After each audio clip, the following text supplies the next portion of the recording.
Right now, someone is watching you. Not through your window, not from across the street, through something much closer. Your phone, your apps, your digital shadow.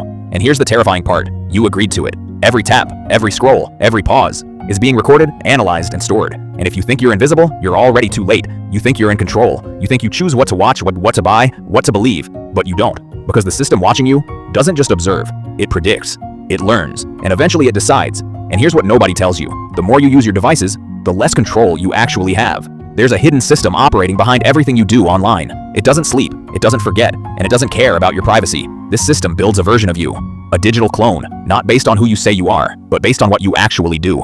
Every late-night search, every hesitation before clicking, every video you didn't finish, all of it feeds the machine. And over time, this digital version of you becomes more accurate than you realize. But here's where it gets disturbing.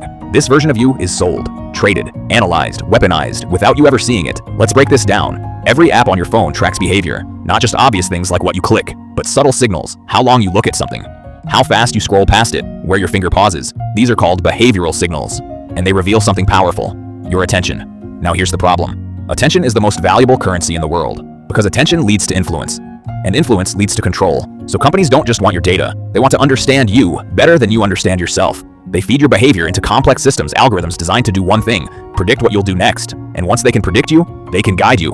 But here's the problem. Prediction is just the beginning, because once the system knows what you're likely to do, it starts pushing you toward it. Slowly, subtly, you won't notice it at first. A recommended video, a suggested product, a headline that feels oddly personal. You think, wow, this is exactly what I was looking for, but you weren't looking, you were led there. And the more you follow these suggestions, the stronger the system becomes. Now imagine this over months, years. The system builds patterns. It knows when you're vulnerable, when you're bored, when you're most likely to spend money, when you're emotionally reactive, and it uses that against you. Not in a dramatic, obvious way, but in small nudges, tiny decisions, repeated thousands of times. Until one day your habits aren't really yours anymore. It gets worse, but it doesn't stop at ads. This system influences what news you see, what opinions you're exposed to, what you believe is normal. And because it's personalized, you live in a completely different reality than someone else. Two people, same world, different truths, and neither of you realize it. Psychological grip. Here's the most dangerous part. You start trusting it.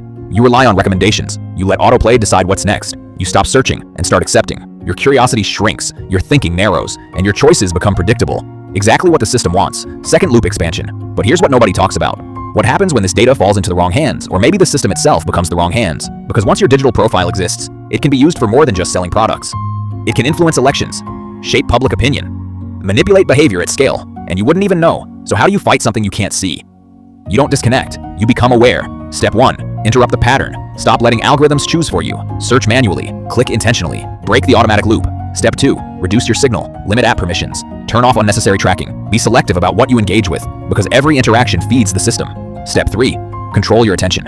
Your attention is power. Where you focus is what grows. If you take back your attention, you take back control. But even if you do all this, the system doesn't disappear. It adapts, it learns your resistance, and that means this isn't a one-time fix.